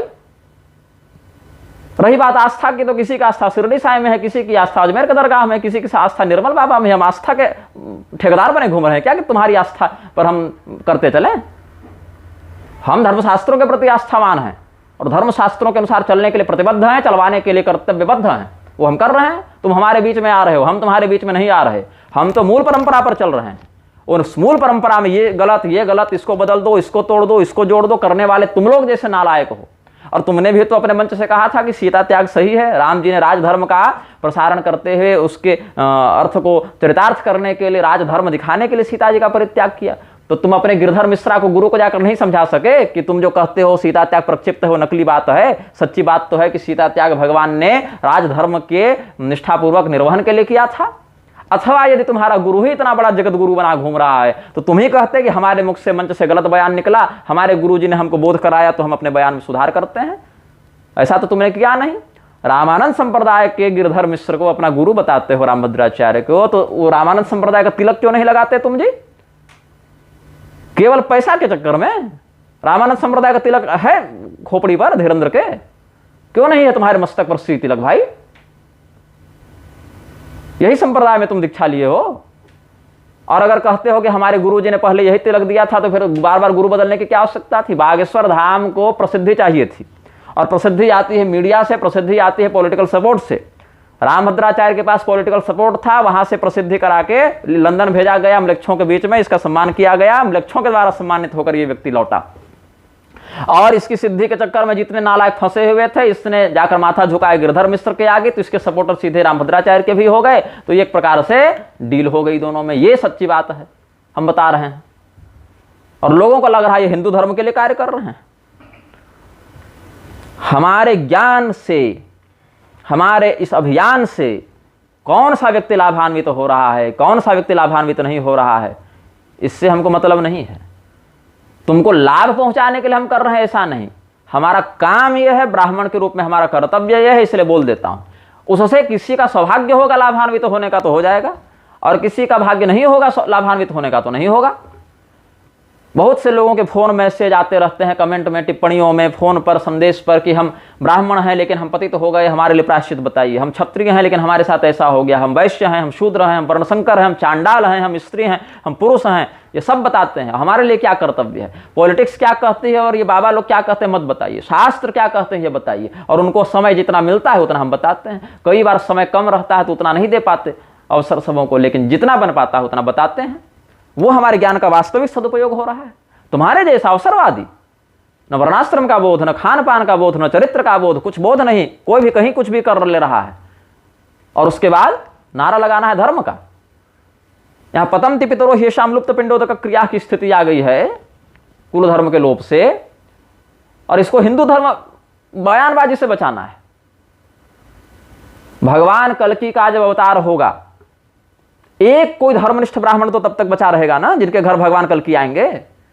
तुम्हारे जैसे लोगों के कारण वो नहीं बचेगा ब्राह्मण, धर्मशास्त्र के अनुसार चलने वाले लोगों के कारण बचेंगे वो ब्राह्मण।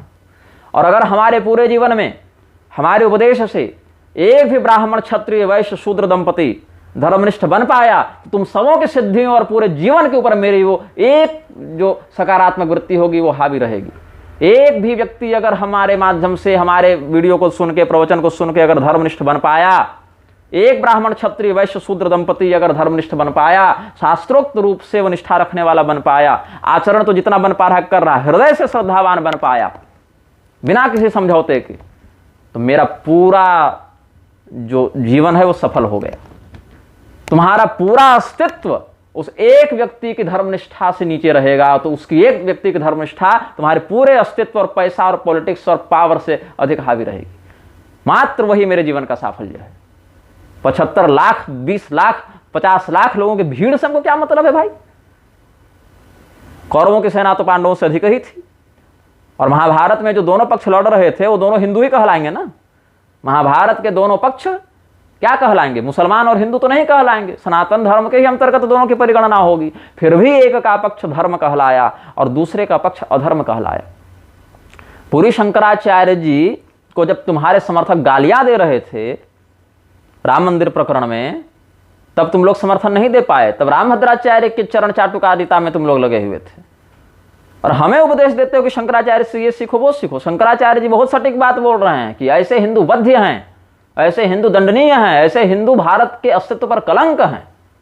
ये शंकराचार्य जी का कथन बड़ा अनुकूल है, बड़ा उचित है, बड़ा प्रासंगिक और बड़ा दूरदर्शी है।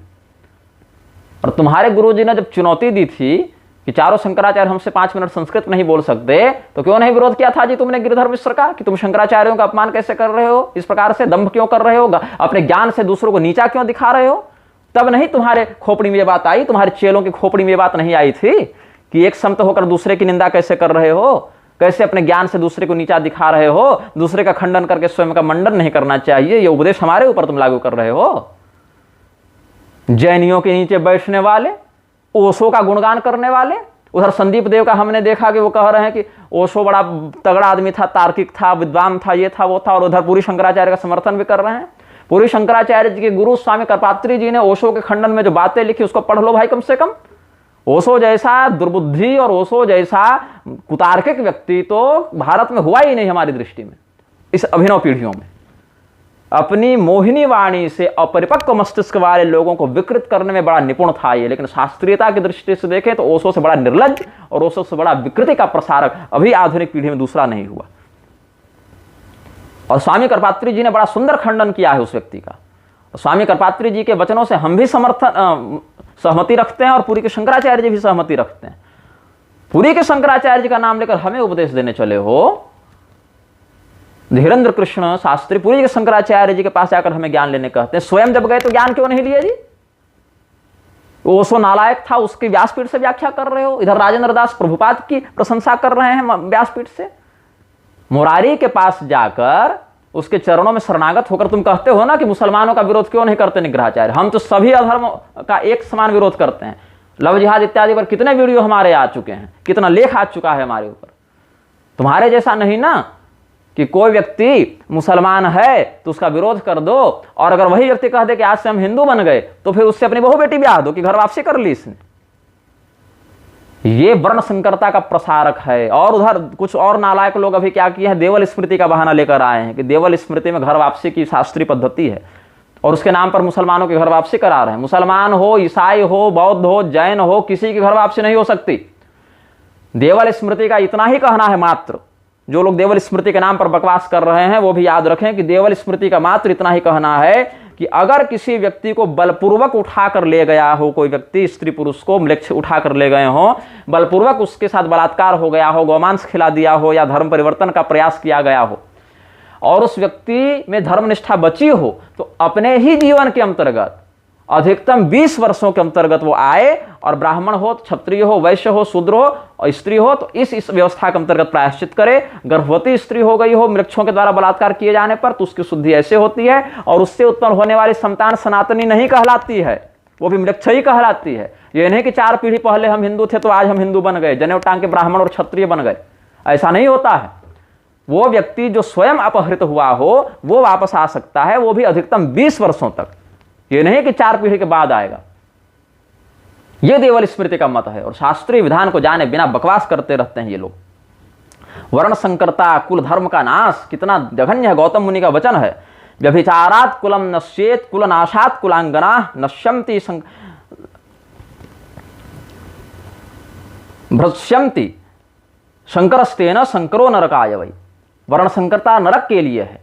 कुल धर्म के नाश होने से, व्यभिचार से कुल का नाश होता है और कुल के नाश से कुल स्त्रियों का नाश होता है। लेकिन यहाँ पर व्यभिचार को प्रोत्साहित करने वाली सरकार के इतने चमचे बने घूम रहे हैं ये जगत गुरु लोग। इतने सरकार ने नियम बना दिया है क्या कि शादी के बाद भी, विवाह के बाद भी अगर दो वयस्क अपनी सहमति से शारीरिक संबंध बनाए तो वो अवैध नहीं है। क्यों? क्योंकि नेताजी को चाहिए। जब तक समाज में स्त्रियां व्यभिचार की ओर अग्रसर नहीं होंगी तब तक इनको मार्केट में मटेरियल कहां से मिलेगा। नेता, जज, वकील, प्रशासनिक अधिकारी, ये सब जो व्यभिचारी मानसिकता से ग्रस्त इनमें से जो लोग होंगे वो अगर व्यभिचार को अवैध सिद्ध कर दें या उसको दंडनीय कह दें तो फिर ये भी दंडनीय हो जाएंगे। इसीलिए क्या कह दो कि अवैध नहीं है ये सब, शादीशुदा से भी रमण करो, कोई अवैध इसमें बात नहीं है। ऐसी नीच मानसिकता वाली लोकतांत्रिक व्यवस्था को तुम प्रोत्साहित कर रहे हो। अगर वास्तव में तुम धर्मनिष्ठ हो, आचार्य हो, गुरु हो, सिद्धि संपन्न हो, हनुमान जी क्या कहे थे तुमको? हनुमान जी का अवतार बता रहे थे ना कृष्णचंद्र ठाकुर। एक से एक चापलूस भरे हैं मार्केट में भाई। हनुमान जी क्या करते थे? मुसलमानों के आगे हाथ जोड़ते थे, भैया हम सभी धर्म का सम्मान करते हैं। नहीं, राम तत्व के प्रति निष्ठा रखते थे, राम विग्रहवान धर्म।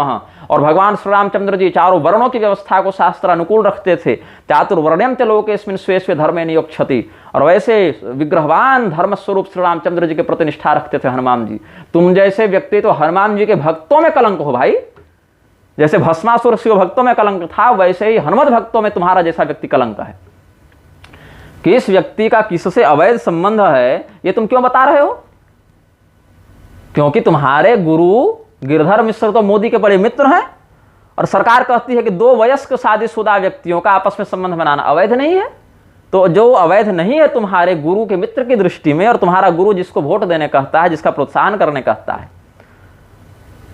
उस व्यक्ति ने जिस बात को अवैध नहीं माना, तुम उसको अवैध कह के किसी महिला पुरुष को 10, 5, 1000 लाख लोगों के सामने बेइज्जत क्यों कर रहे हो? और अगर यह मानते हो कि ऐसा करना गलत है, ऐसा करना शास्त्र विरुद्ध है, ऐसा करना अधर्म है, तो वही धर्मशास्त्र तो मुसलमानों से संगति करने भी मना करते हैं, वर्णाश्रम व्यवस्था का समर्थन करने कहते हैं। वो तो तुमसे होता नहीं है, अवसरवादिता केवल। और जितने ये सब मठों में जो 10-10 लुगाइयां रखी हैं, तुमने कहा जैसा, इनकी पोल क्यों नहीं खोलते हो? क्या तुम ब्लैकमेलिंग कर रहे हो इन लोगों की कि हमें इतना पैसा दो, इतना पावर दो, इतना सपोर्ट दो, पॉलिटिकल इतना सपोर्ट दो हमको, नहीं तो तुम्हारी पोल खोल देंगे।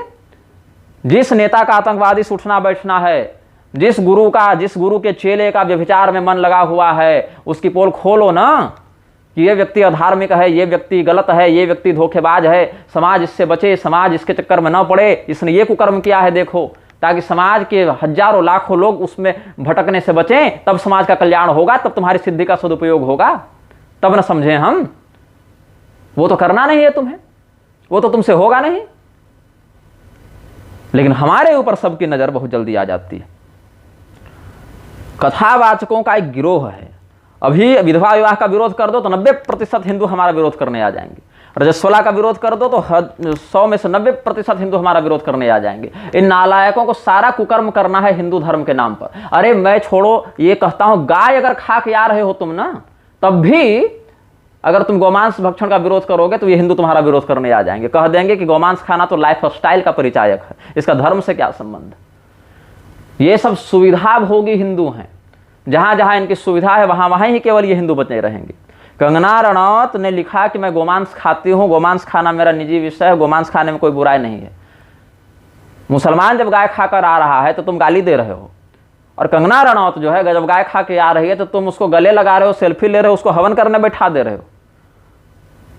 तुम्हारे लिए कंगना रनौत हिंदू है और मुसलमान म्लेच्छ है, मेरे लिए दोनों एक है, दोनों अधर्म है, दोनों समान रूप से दंडनीय है। गो हत्यारे हैं दोनों, और उनको हत्यारों से सपोर्ट लेने वाली, चंदा लेने वाली पार्टी, नेता और उसके प्रोत्साहक भी उसी कोटि में म्लेच्छ आते हैं।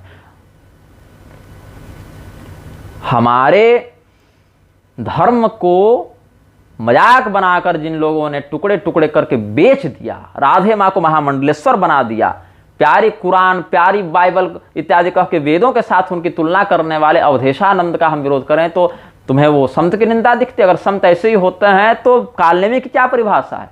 हनुमान जी अगर सबका सम्मान करते हैं ना तो जीवन में कभी कालनेमी का वध नहीं करते। वो केवल धर्म का सम्मान करते थे, केवल सज्जन का सम्मान करते थे। सम्मान प्राप्त करना बहुत बड़ी बात होती है, हर व्यक्ति सम्मान का पात्र नहीं होता है। चरित्रहीनता भारत में बढ़ रही है पीढ़ियों में। क्यों? जिन बॉलीवुड की वेश्याओं को विरोध के बाद, बहिष्कार के बाद मठों से बाहर निकाल देना था, उनको मठों में आने देते हो, उनके साथ सेल्फी लेते हो, उनको प्रोत्साहित करते हो, उनको हिंदू शेरनी बताते हो।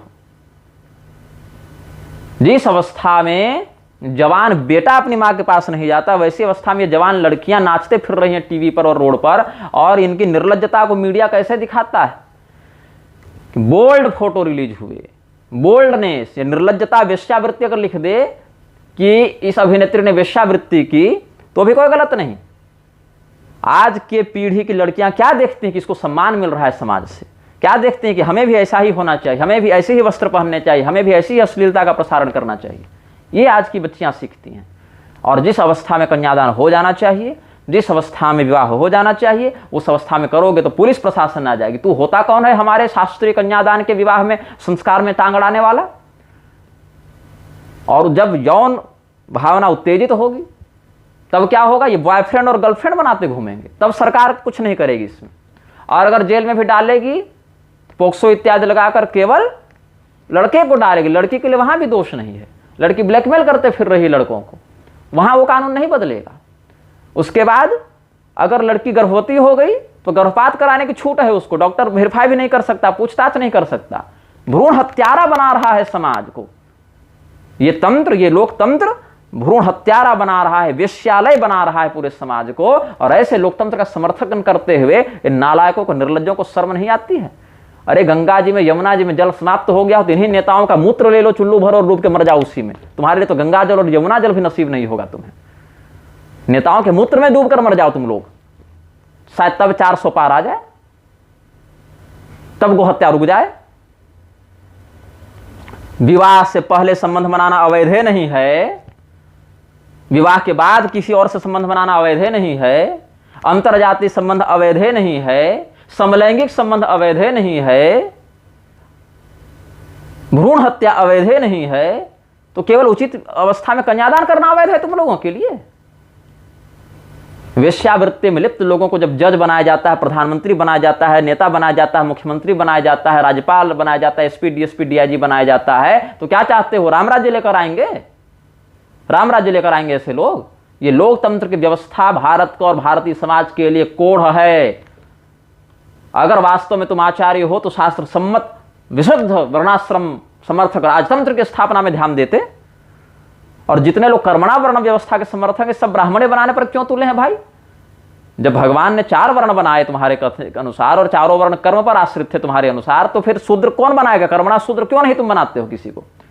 कर्मणा शूद्र भी बनाओ ना किसी को, कर्मणा क्षत्रिय बनाओ किसी को, जो खड़ा होकर कहे कि हम कर्मणा क्षत्रिय हैं, हम राज्य के अधिकारी हैं, तुम कैसे गद्दी पर बैठे हो, हम गद्दी पर बैठेंगे? ऐसा क्यों नहीं कहते हो? कर्मणा ब्राह्मण तो सबको बना दे रहे हो। मुसलमान तक अगर आ जा रहा है तो उसको जनेऊ पहना के कर्मणा ब्राह्मण बना दे रहे हो, कर्मणा क्षत्रिय बना दे रहे हो। तो कर्मणा क्षत्रिय को योग क्यों नहीं कहते कि तुम्हारा राज्य पर अधिकार है, तुम जाकर गद्दी पर अपना दावा करो, धर्म की स्थापना करो? क्यों नहीं कहते? और शूद्रों से तुम्हें क्या चिढ़ है, क्या घृणा है कि किसी को कर्मणा शूद्र नहीं बनने दे रहे तुम लोग? और जब चारों वर्ण कर्म पर थे तो जन्मना जाए थे शूद्र का कहां से राग लाते हो तुम लोग कि शूद्र जन्म से होता है? क्योंकि चारों वर्ण थे न कर्म से भाई, तो शूद्र भी कर्म से होता कि मनुष्य पैदा होता है और अमुक अमुक कर्म से अमुक अमुक वर्ण को धारण करता है। तो जन्मना जाए थे शूद्र फिर कहां से आया कि शूद्र जन्म से होता है? उसके बाद वेश्याओं के द्वारा उत्तेजित की जाने वाली स्त्रियां जब रील बनाएंगी, व्यभिचार करेंगी, एक एक स्त्री के कई कई पुरुषों से संबंध रहेंगे, जब स्त्रियां भ्रष्ट हो जाएंगी तो पुरुषों को, जो यौन कुंठा से ग्रस्त पुरुष हैं, उनको व्यभिचार करने के लिए कहीं भी अवसर मिल जाएगा। यौन रोगों की वृद्धि होगी तो दवाइयां बिकने लग जाएंगी, गर्भपात की दवाइयां बिकने लग जाएंगी, गर्भ निरोधक बिकने लग जाएंगे, समाज एक बहुत अधिक बुरी मानसिक स्थिति में चला जाएगा। ये म्लेच्छों का बना षड्यंत्र, और षड्यंत्र को लागू कराने वाले नेताओं के समर्थक चापलूस जगतगुरु और महामंडलेश्वर और आचार्य, धिक्कार है तुम लोगों पर। तुम लोगों का अस्तित्व भारत के ऊपर कलंक है, तुम्हारी प्रत्येक श्वास भारत के ऊपर कलंक है। तुम उन आचार्यों के संप्रदाय में कलंक हो जिन आचार्यों ने सनातन धर्म के वर्णाश्रम व्यवस्था की शुद्धि के लिए अपना पूरा जीवन संघर्ष कर दिया, संघर्ष में समर्पित कर दिया। दहेज, यहां पर दहेज प्रताड़ना का आरोप लगा के कितने झूठे केस पुरुषों पर चलाए जा रहे हैं, जबकि वास्तविकता यह है सास से अधिक, ननद से अधिक दहेज कोई नहीं मांगता है। ये वास्तविकता है कि महिलाएं ही दहेज को अधिक मांगती हैं। एक सर्वे कर लो अपने रिश्तेदारों में कि पिता और वर के मन में दहेज के लिए कितना लोभ था और उस लोभ में स्त्रियों के द्वारा कितना प्रोत्साहन मिला हुआ था। और जो स्त्रियां अपने ससुराल वालों पर दहेज लेने का आरोप लगाती हैं कि इन्होंने मुझसे दहेज लिया, तुमको इतना ही होश है कि दहेज लेना गलत है कानूनी रूप से, तो दहेज देना भी गलत है। तो जब वो गलत तुमको करने के लिए कह रहा था तो तुमने गलत क्यों नहीं किया? तो जब ये दंड दिया जाता है कि तुमने इससे इतने लाख दहेज क्यों लिए, तो वही दंड उस पर क्यों नहीं लगाया जाता है कि तुमने इतने लाख दहेज क्यों दिए? ये केस करने तुम उस दिन क्यों नहीं आए? क्योंकि कमीशन मिलता है। ये जो जज हैं, वकील हैं, ये जो दलाल हैं ना, ये ऐसी व्यभिचारिणी स्त्रियों का यौन उपभोग भी करते हैं और इनको जो एलुमनी मिलती रहती है उसमें हिस्सेदारी भी इन लोगों की होती है। ये इस न्यायपालिका की, इस कुतंत्र शासन की एक जो काला सत्य है उसको मैं आपको बता रहा हूं। आहार का पता ही नहीं है, ठेला पर चाट चौमिन खाते फिर रहे हैं ये लोग और कमेंट में लिख रहे हैं कि निग्रहाचार्य हिंदू एकता तोड़ रहे हैं। खड़े खड़े मूत रहे हैं, इनको ये होश नहीं है कि लघु शंका के बाद लिंग धोना चाहिए, और ये हमें सिखा रहे हैं कि तुम संतों का अपमान कर रहे हो और संतों की निंदा कर रहे हो। शिखा सूत्र विहीन लोग हमें सिखाने आ रहे हैं कि तुमको संतों से कैसे बात करनी चाहिए। सारी मनमौजी इन लोगों को करनी है, वेश्यागमन करना है, व्यभिचार करना है, रजस्वला के हाथ का भोजन करना है, अंदाजी किसी को भी व्यासपीठ पर बैठाकर मनमौजी करनी है, सारा कुकर्म करना है इन धूर्तों को, लेकिन हिंदू धर्म के नाम पर करना है। तुम हिंदू हो ही नहीं। हिंदू तो विश्व का सबसे अल्पसंख्यक समुदाय बन गया है।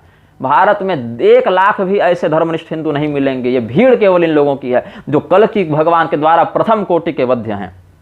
मैं सीधे अधर्म का विरोधी हूं। मैं संत की निंदा नहीं करता, मैं निंदनीय की निंदा करता हूं। तुम हो निंदनीय उस अंश में, इसीलिए तुम्हारी निंदा की जा रही है हमारे द्वारा। ये मत समझना कि हम तुम्हारे चरणों में जाकर लौट जाएंगे, महाराज जी, गुरु जी, महात्मा जी। तुम्हारी कृपा से, तुम्हारे अनुग्रह से, तुम्हारे प्रोत्साहन से हम निग्रहाचार्य नहीं बने हैं। निग्रहाचार्य हम अपने प्रारब्ध से बने हैं, अपने पुण्य बल से बने हैं, अपने इष्ट के अनुग्रह से बने हैं। जिसके द्वारा बनाए गए हैं उसका खाते हैं, उसी का गाते हैं, उसी के आदेश पर कार्य करते हैं। तुम लोगों के समान नहीं कि नाम लो देवताओं का और काम करो मृक्षों का, ये हम नहीं करते। पार्टियों के द्वारा गुरुओं का इस्तेमाल किया जा रहा है भाई। गुरु के पास वोट है और पार्टी के पास पैसा है। गुरु जी को पैसा चाहिए, पार्टी को वोट चाहिए, इसीलिए दोनों एक दूसरे के अघोषित समझौते में अपना कार्य करते रहते हैं। एक म्लेच्छ लोक और परलोक पर जितना भरोसा करता है, जन्नत पर और हेवन पर जितना इस्लाम और ईसाइयत के अनुयायियों को भरोसा है, उसका 1% भरोसा आज के हिंदू को नहीं है। ऐसे ऐसे कथित अनपढ़ जो डिग्रीधारी अनपढ़ हैं वो कहते दिख जाएंगे कि स्वर्ग नरक क्या है, कुछ नहीं, ये सब तो इसी पृथ्वी पर स्वर्ग है, इसी पृथ्वी पर नरक है। अपने देवताओं के शास्त्रीय स्वरूप पर इनको भरोसा नहीं है। जब आर्य समाज जो है मूर्ति पूजा का विरोध करता है, तब तुम लोग क्यों नहीं जाते कहने कि तुम हिंदू एकता तोड़ रहे हो? वहां तो समाज सुधारक बन जाता है दयानंद तुम लोग के लिए। ऐसा मंदबुद्धि जो चूहे के द्वारा प्रसाद खाता हुआ देखकर भटक गया, ऐसा मंदबुद्धि समाज सुधारक बन गया। अंग्रेजों की थियोसॉफिकल सोसाइटी के साथ मिलकर जिसने जॉन मूर का जो पुस्तक था, की पुस्तक से सत्यार्थी को जो उसने वर्णित किया, उसका पात्र चुराकर जो सत्यार्थ प्रकाश लिखकर कुतर्क कर रहा है, ऐसा मूर्ख तुम्हारे लिए महर्षि हो गया। और हम सनातन धर्म के विशुद्ध आर्ष परंपरा का वहन करते हुए, निर्वहन करते हुए, अनुपालन करते हुए तुम्हारे लिए हिंदू एकता के विरोधी हो गए। और अगर रामदेव जैसा आर्य समाजी तुम्हारे लिए आदर्श है, उसका पक्ष सिद्धांत की दृष्टि से सही है, तो राम मंदिर के नाम पर मूर्ति पूजा क्यों कर रहे हो तुम लोग? और अगर मूर्ति पूजा करना सही है तो मूर्ति पूजा का विरोध करने वाले आर्य समाज का तुम कब प्रतिबंध लगवा रहे हो उस पर? सिद्धांत कहीं है नहीं, दोगले हो तुम लोग। सिद्धांत कहीं है नहीं तुम्हारे जीवन में, एक पैसा की निष्ठा नहीं है तुम्हारे जीवन में। पैसा की निष्ठा है, बस धन की निष्ठा है, धन के अलावा कुछ नहीं। ये नीच एक दूसरे की निंदा स्वयं करते रहते हैं, लेकिन निंदक होने का आरोप हम पर लगाते हैं। भारत पर कलंक हैं ये लोग।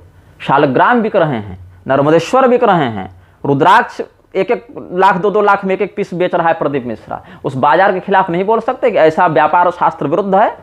तब नहीं बोल सकते, क्योंकि ये क्या होता है, अनिरुद्धाचार्य, प्रेमानंद, प्रदीप मिश्रा, बागेश्वर धाम, ये सब क्या करते हैं? पहले देवताओं की भक्ति के नाम पर लोगों को मूर्ख बनाते हैं और अशास्त्रीय विधि से प्रतिष्ठित या जिनको विक्रय नहीं करना चाहिए ऐसे दिव्य तत्वों का विक्रय करते हैं व्यापारी लोग, और इनको कमीशन मिलता है, इनको वहां से लाभ मिलता है और इनका घर बढ़ता है।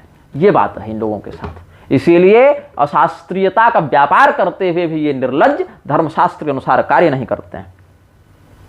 जब मलुपीठाधीश्वर के पास तुम जाते हो दीक्षा लेने के लिए, मुझे सूचना जहां तक मिली तो राम मंत्र की भी दीक्षा देते हैं, जहां तक मुझे जानकारी है। चूंकि रामानंद संप्रदाय के हैं तो राम मंत्र की देते हैं, चलो वो भी ठीक है। गोपाल मंत्र की भी कोई लेने जाए तो मना नहीं करते, गोपाल मंत्र की भी देते हैं, नारायण मंत्र की भी देते हैं। ऐसा एक महात्मा हमको बता रहे थे जो उन्हीं के पास जाकर लौटे हैं। पूछने पर कि आप तो राम पर आराधना करते हैं, गोपाल और नारायण मंत्र की दीक्षा कैसे देते हैं? तो कहते हैं कि जो गोपाल हैं वही नारायण है, वही राम है। तो इतने अच्छे तत्वनिष्ठ हैं आप, है क्या बात है। लेकिन वही जब रामभद्राचार्य कहता है कि राम बड़े हैं, विष्णु छोटे हैं, राम तो महाविष्णु हैं, तब कहाँ जाती है आपकी ये तत्वनिष्ठा? तब क्यों नहीं समझाते हो बैठकर कि भैया तू गलत कह रहा है, तुम्हारा जो यह पक्ष है वो गलत है, जो भगवान राम है वही भगवान विष्णु है। दीक्षा देने के समय, चेला बढ़ाने के समय, अनुयायी बढ़ाने के समय इन लोग को सब देवता एक हो जाते हैं, और जब वास्तव में उसका व्याख्यान करना होता है तो देवता अलग अलग हो जाते हैं। ये निर्लज्जता ये कहां से आ रही है? किस अन्न दोष का दुष्परिणाम है ये निर्लज्जता भाई? उस समय क्यों नहीं कहते हो कि वह एक ही तत्व है? क्यों? इसीलिए नहीं कहते क्योंकि तुम जानते हो कि ये लोग संत नहीं हैं, ये गुंडा पाल कर रखे हैं। जिस दिन तुम विरोध करोगे तुम्हारा ऐसा भीषण ये मर्दन करेंगे कि तुम संभाल नहीं पाओगे। परलोक पर विश्वास ही नहीं है लोगों को कि हमारा आराध्य भी हमारी रक्षित सती थे विश्वास और गुप्तत्व वर्णम तथा, जो शरणागति के तीसरे और चौथे लक्षण हैं, ये विश्वास ही नहीं है इनको अपने इष्ट पर। और अगर मर भी जाओगे तो कम से कम राम तत्व का आश्रय लेने से मुक्त होगे, यह विश्वास तो हो। नहीं मुक्त होंगे तो योग भ्रष्ट बन के दिव्य लोक में जाएंगे, पुनर्जन्म लेकर अगली साधना को आगे बढ़ाएंगे, वह तो विश्वास हो। मुसलमान जितना जन्नत पर भरोसा करता है उतना तो तुम्हें स्वर्ग नरक पर भरोसा नहीं रह गया। अगर भरोसा होता कर्म प्रारब्ध पर, पुनर्जन्म पर, तब वर्णाश्रम का तुम निष्ठापूर्वक पालन करते, लेकिन वह बात भी नहीं है। ये दुर्भाग्य है। यहां पर भगवान विष्णु और भगवान राम में जो संबंध है वो जानते हैं कि नहीं जानते हैं ये लोग? अगर जानते हैं तो उस संबंध का विरोध करने वाले, अशास्त्रीयता का प्रसारण करने वाले व्यक्ति को ये वैष्णव क्यों बना रहे हैं? जब स्वयं को दिखाना होता है तो चतुर्थ संप्रदाय में स्वयं को वैष्णव दिखाते हैं ये लोग। उसके बाद कहना है कि नहीं राम जी बड़े हैं, कृष्ण छोटे हैं, विष्णु छोटे हैं, इस प्रकार भेद भी दिखाना है। और अब तो ये दुर्भाग्य हो गया कि राम जी में भी हमारे वाले राम जी सही हैं।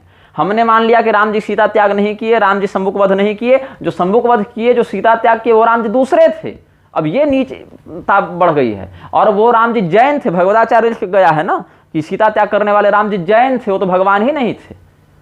कोई राम जी को जैन बता रहा है, कोई राम जी को इमाम हिंद बता रहा है, और ऐसे लोगों को अपना आदर्श और मित्र बताने वाले दुर्बुद्धि वैष्णव जगतगुरु बने घूम रहे हैं।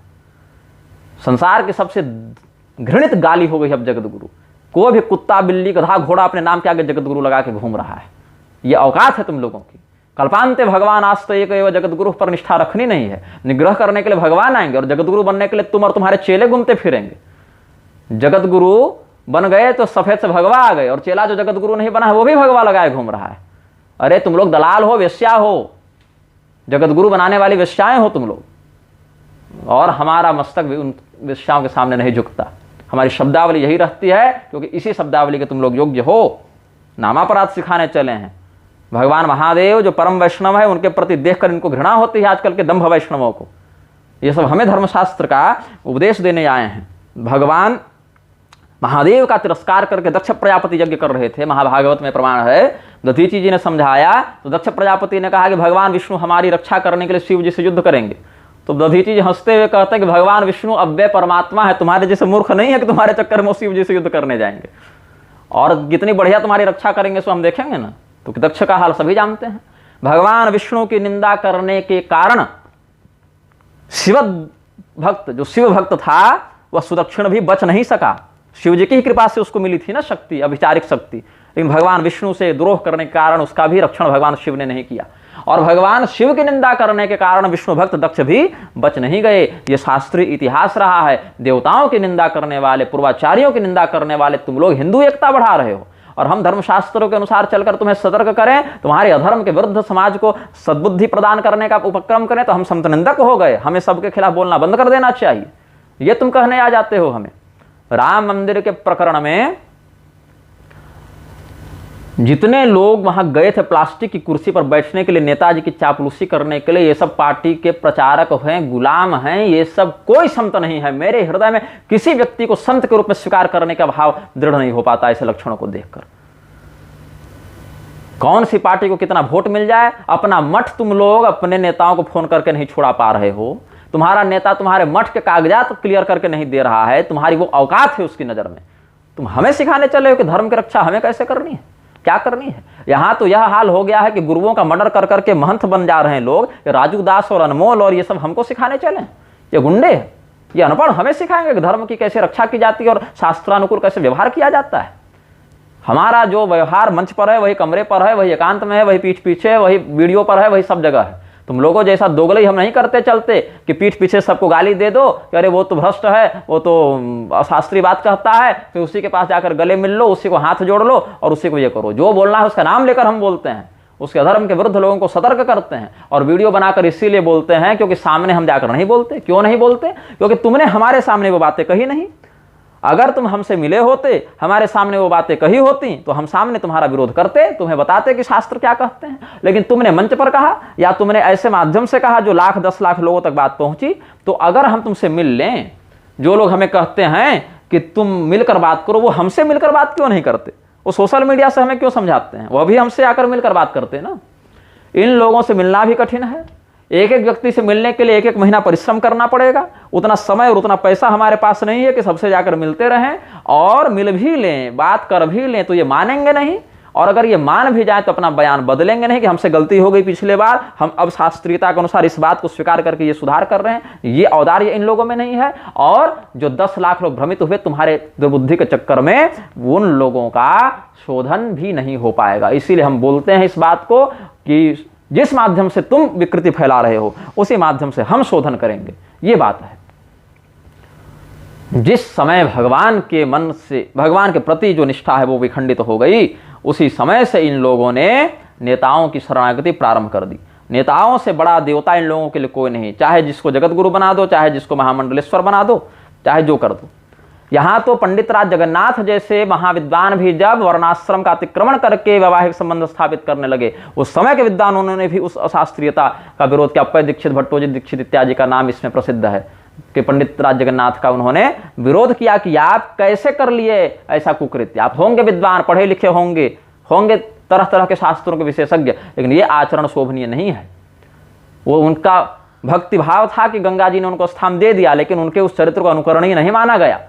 हिंदू को आज तो ये स्थिति हो गई कि घर में मुसलमान कर्मचारी से विरोध नहीं, मुसलमान मिस्त्री से विरोध नहीं, मुसलमान बार्बर नाई से विरोध नहीं, मुसलमान बढ़ई से विरोध नहीं। तुम्हारे जितने शूद्र वर्ण के जो शास्त्रोक्त आजीविकाएं थीं उनको छीन छीन कर ये म्लेच्छ ले जा रहे हैं और तुम उधर ध्यान देकर अपने शास्त्रोक्त कर्म को बचाने के स्थान पर और इनकी चापलूसी करने में लगे हुए हो। और वही सब कब्जा कर करके तुम्हारे अर्थव्यवस्था को निगलते जा रहे हैं। भागवत विद्यालय का गिरोह चल रहा है।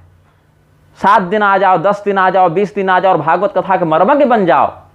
और यही लोग स्त्रियों का हाथ पकड़ पकड़ के उनको मंच पर बैठा रहे हैं और व्यभिचार भी फैला रहे हैं, चरित्रहीनता भी फैला रहे हैं। शास्त्र का स जो नहीं पढ़े, धर्म का ध जो नहीं जानते, ऐसे परम आसक्त, परम स्त्रैण स्वभाव वाले ये नर्तक और ये सब भाटचारण इत्यादि जो हैं, जो किसी दरबार में कवि के समान राजा की प्रशंसा करके उपहार प्राप्त करते थे पहले, ऐसी मानसिकता के लोग बैठकर कथा कर रहे हैं कि कृष्णचंद्र ठाकुर। या चापलूसी है, लेवल देखो चापलूसी का कि बागेश्वर धाम के धीरेन्द्र कृष्ण को हनुमान जी का अवतार बता रहे, और हनुमान जी का अवतार क्या करता फिर रहा है? वेद मंत्रों को बदलने की बात कर रहा है, चाय चंडिकाई नमः करा फिर रहा है, देवताओं का अपमान, ओशो की प्रशंसा करता फिर रहा है। वो ओशो जो भगवान को गाली देता फिरता था, जो धर्मशास्त्रों की निंदा करता फिरता था, उस ओशो को गाली देता है जो धीरेन्द्र कृष्ण, उसको कृष्णचंद्र ठाकुर हनुमान जी का अवतार बताकर घूम रहे हैं।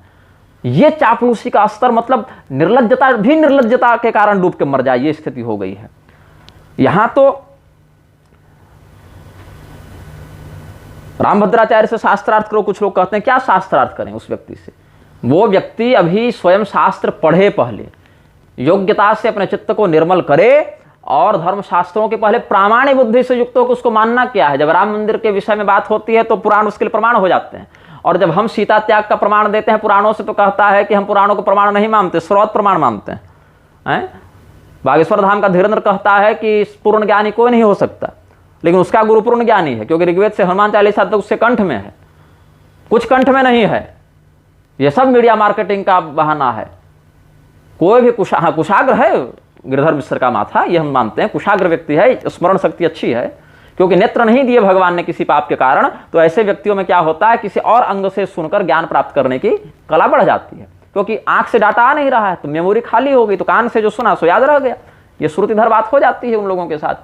तो कोई भी व्यक्ति, जैसे कृपालु ने क्या किया, एक संकलन बनाया 1,500-2 हजार श्लोकों का, और उसका पूरा संदर्भ रट गया। साल 2 साल कोई भी व्यक्ति मेहनत करे, 2000 श्लोक ऐसा ताबड़तोड़ याद करे, हर ग्रंथ से 10-20 श्लोक उठा ले, ताबड़तोड़ याद करे, और जब मंच पर बैठे तो हर मिनट कोई ना कोई श्लोक बोलता रहे उसी संकलन से, तो लोगों को लगेगा ये तो साक्षात ब्रह्मा का अवतार है, ये ट्रिक होती है। रामभद्राचार्य 2000-4000 श्लोक, 5000 श्लोक याद कर सकते हैं, उतना हम लोग भी कर सकते हैं। बहुत से लोग ऐसे करके घूम रहे हैं, पूरी संहिताएं याद करके घूम रहे हैं। और अलग अलग ग्रंथों से अगर तुमने 100 ग्रंथ से 10-10 श्लोक भी याद किए, 20-20 भी याद किए, तो 1000-2000 श्लोक बिल्कुल याद हो गए। और मंच पर बैठकर 300-400 श्लोक भी अगर एक सांस पे तुम बोलते गए 3-4 घंटे तक, उसकी व्याख्या करते गए, तो इसका अर्थ है तुम ब्रह्मज्ञानी हो गए। अनपढ़ के सामने तो ब्रह्मज्ञानी हो गया वो ना। तो कह दो कि ऋग्वेद से हनुमान चालीसा तक सब हमारे कंठ में ही है। ऐसा नहीं है, परीक्षण करके देख लो, कुछ याद नहीं है। अब कहते हैं ज्ञानी किसी की निंदा नहीं करता। ज्ञानी किसी की निंदा नहीं करता, लेकिन जो निंदनीय है उसकी तो निंदा करता है ना, उसकी तो भर्त्सना करता है ना।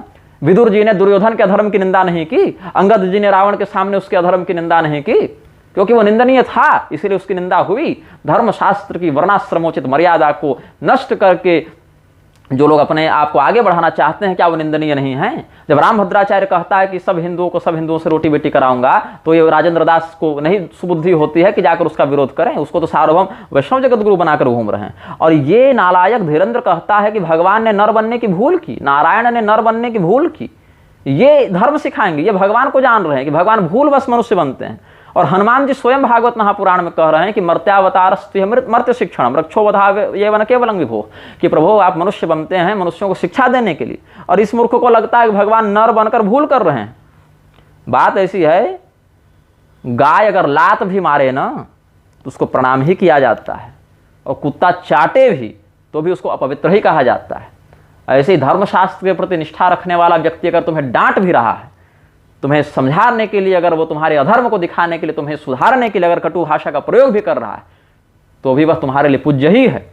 और अगर कोई तुम्हारा बहुत सम्मान कर दे, मंच पर बड़ी मोटी मोटी लिफाफा और चादर इत्यादि दे दी, लेकिन अधर्म कर रहा है, तो कुत्ते के समान वह अपवित्र ही होता है।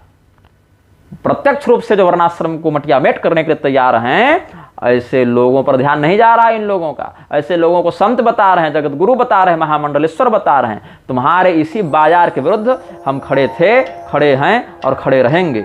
श्रीमन नारायण हर हर महादेव, नमः चंडिकाय।